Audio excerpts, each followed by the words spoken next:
We're here at Chester Lewis Academic Learning Center to talk a little bit about our district facilities. The average age of our buildings is more than 60 years old, and the Chester Lewis building is no exception. It is 75 years old almost. Our facilities teams have worked hard to extend the life of our buildings and our systems that go far beyond expectations, but sometimes our efforts can only go so far. We've had structural issues at East High and at North High that have required extensive and expensive repairs to the buildings. These projects prompted routine structural investigations at our other buildings, and because of the findings at Chester Lewis, we are relocating students and staff. I'd like to introduce Dr. Steve Noble, our Chief Operations Officer, to give an update on that. Hi everyone, I'm Steve Noble, Chief Operations Officer for Wichita Public Schools. During a routine inspection of Chester Lewis building, engineers discovered a structural concern. We rely on the experts, and according to them, there's an urgent need to either repair this facility or vacate the building. Putting safety of the staff and students first, which steers our decisions, we made the decision to move Wichita Alternative High School to the former Cleveland Elementary building at the end of the semester. This move will happen over the winter break. We have crews working right now to prepare the Cleveland site to welcome both students and staff from this building to that location. There are a couple of district offices that are housed in the Chester Lewis building, and they will be moved to other buildings in the district as well. The Chester Lewis building was already slated for closure as part of the facility master plan that the Board of Education approved in 2024. Given the long-term plans for this site, it was more fiscally responsible to move students and staff rather than to invest in a significant amount of money in a building that was already scheduled to be closed. I would like to show you some of the structural issues that are sort of beside me. To the right, you'll see columns that expose not only cracks, but also the reinforcing steel that is showing through the columns. And when that occurs and you see the rust in that steel, that shows weakness in that foundation. The same thing occurs here on the slab above the crawl space below this building, and you can see where some of the flooring has fallen from that slab. On this side, you'll see significant columns that are part of the supports of this facility that have significant cracks in them and erosion and the fall away there as a result of that. So these are, according to the engineers, issues that either need to be shored up, and they're not unusual, frankly, in facilities of this age, but they either need to be shored up or we need to choose to vacate the building. And so out of an abundance of caution, we're moving forward with the vacation of this building since it was slated for closure anyway. So without any further comments there, I will turn it over to Mr. Gil Alvarez, Deputy Superintendent. Thank you, Steve. Gil Alvarez, Deputy Superintendent. We are committed to being transparent about this process, which includes reaching out to all our community members to let them know what is going on in their neighborhoods. We have a meeting scheduled tomorrow evening for community members in the Chester Lewis neighborhood. Anyone is welcome to attend, and the meeting is at Tabernacle Bible Church at 5:30 p.m., which is tomorrow, December 4th. We are also going to schedule a meeting in the Cleveland neighborhood and hope to have the details released soon. We're working on those at this time. As part of our outreach efforts about our facilities, Superintendent Bielefeld, Dr. Noble, and myself are visiting approximately 85 buildings this fall to hear the good, the bad, and the ugly about our facilities' challenges.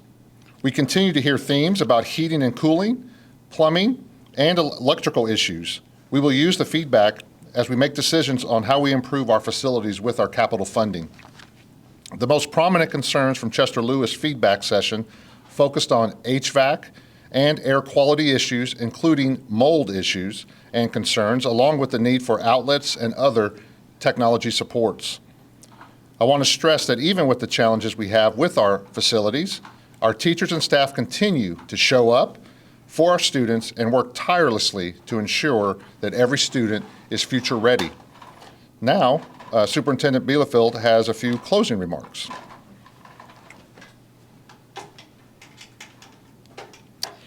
Thank you, Gil. Some things I want to make clear as we wrap up today. Chester Lewis is not a neighborhood school. The alternative program has students from all over the district who attend, and this was a factor in the decision to move the program across town. Students who qualify for transportation will continue to do so. And there are other students who now qualify for transportation due to the school's new location. The school will be in contact with those students to let them know who qualifies. Even though it has been moved to Cleveland, we will keep the Chester I. Lewis name for the program. While we're glad that we have Cleveland to use as an emergency site, it's not the ideal learning space for the alternative high school program, but this is a good temporary solution for the foreseeable future. I also want to remind the community that school closures from a couple years ago, including Cleveland, were not solely about building conditions. The decision to close those schools included budget cuts, staffing issues, district enrollment declines, and more. I sincerely want to thank the staff that are housed at Chester Lewis for quickly packing up their classrooms and offices so that we can move them over winter break. I realize that this is adding an extra layer while all of our staff are trying to teach students and get them ready for the end of the semester. We appreciate all that they're doing to support our students and making that transition smooth as possible for them. And I would also like to thank and recognize our facilities crew who are going to be moving the boxes, going to be prepping the facility, going to be doing all of those things too. So the timeline is short, but the need is there. So we're gonna make it happen for our students to be ready in January.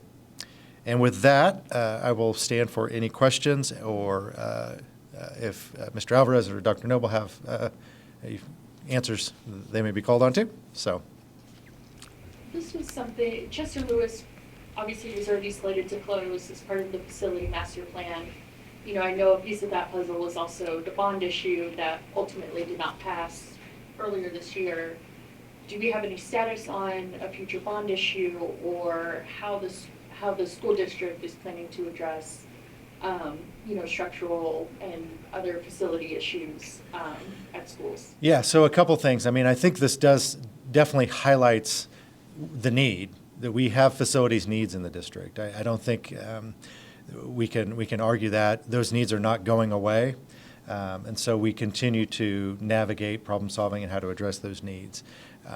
Our recommendation continues to be to the Board of Education a bond issue vote in November of 2026, but that is ultimately up for the board to decide. And with 2 new board members coming on starting in January, it'll take a minute to bring them up to speed. So we'll start those conversations in 2026, and we'll see ultimately what the board what direction they want to go when it comes to that. Do you think a potential sales tax vote for the city could also sway how this bond issue will go in 2026? You know, I know it's not the same time, right? They want to March, you guys want November, but people are already complaining about taxes. Do you think it could sway people's opinions? Well, overall, I believe the Wichita community believes in Wichita Public Schools. I believe they see it as a smart investment. They value what we do. The vast majority of Wichitans support us, and we feel that in all sorts of ways. We just did a story yesterday or 2 days ago on our McKinney-Vento homeless program, and we have donations literally pouring in because our community is so supportive of our kids. So regardless of timing, both of those two things at this point are both theoretical. The city has not voted for a sales tax vote. The board has not voted for a bond vote. So I think we'll just address those things as they come. When it comes to the structural issues, obviously it's been something that you guys have done a fair amount of research on before deciding, okay, we're going to condense these 2 locations specifically. So, I mean, how did you guys come about the discovery? Was it kind of like someone mentioned it and then you guys looked into it, or was it something you guys were aware of for an extended period of time? Yeah, good question. I think I'll turn to Dr. Noble if you'd like to answer that. So through inspections at East High and North High a few years back, it was discovered that structural issues existed there. And when that happened, that prompted further investigations into facilities that are at least roughly 75 years old, built in the mid-1950s. So we've targeted the oldest facilities in the district to continue those structural inspections with our engineers, and so that's what's led to this finding here. How often do you guys do those inspections? Because I can only assume that stuff like this happens over time. So at what point did you guys decide that this was necessary? Immediately this specific building at Chester Lewis was necessary? Or, These inspections, I don't know how often you guys do them, so. oh, yeah. Yeah. Compared to the last one you guys did, when did you guys notice that there was a significant difference to where this was the decision that needed to be made? Well, as we targeted the oldest buildings, we have engineers going through them, but that does take time. That's taken a few years, in fact. 3 years we've been doing these inspections through buildings. And so we've targeted 15 to 18 of our oldest buildings. And so this building's time came through with the inspection, and this is the first of those 15 to 18 that has been to this level to where we really need to make decisions in a hurry. Outside of course, East High and North High, which we're shoring those up. We're repairing those. And so that was that's the intent. The ongoing inspections occur weekly here in this facility. So we have engineers in here weekly monitoring any shifting or changing to what you're seeing behind me. So far, all the reports are good. Nothing has changed. And so we believe we're on a good timeline to get the kids and staff out safely, responsibly, and out of the abundance of caution. Do we know the last time an inspection was done on this building? It would have been at least a week ago. We're doing them weekly. So. Sorry, I meant before these issues were found.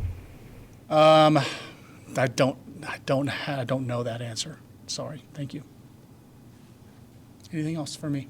Yeah. You guys, I'm sure there's preparations being made before the winter break. Winter break, that's 10 whole days. That's 10 days. You know, that's a lot of work for you guys to take on in any capacity to quite literally move an entire school, everything but the building itself, on over to another building. So, I mean, how are you guys handling that? So in the operations division, we have the logistics team that has already started unloading boxes. They're on site here.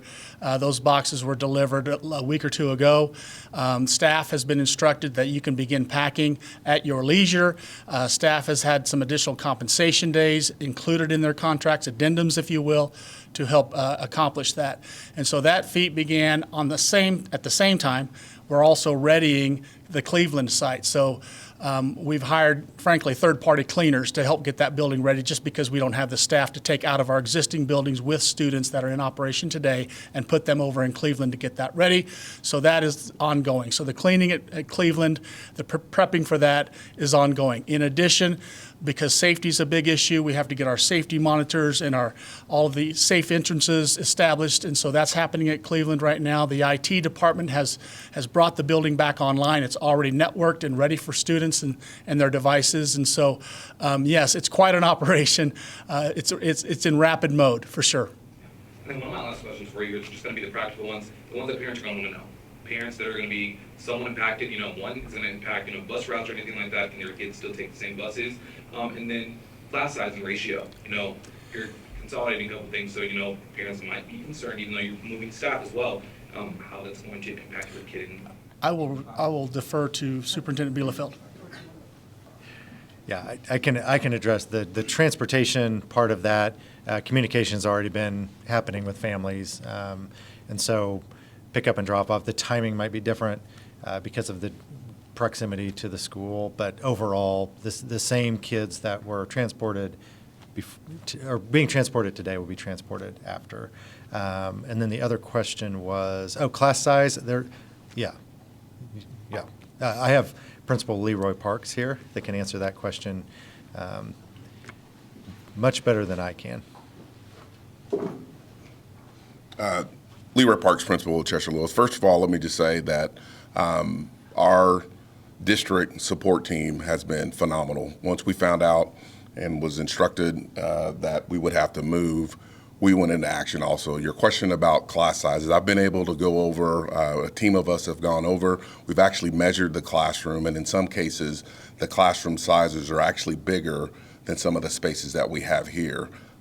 So we've walked the building, we've looked at every aspect of the building, we've been planning and working and meeting weekly, put a team together. We actually just met this morning to address concerns.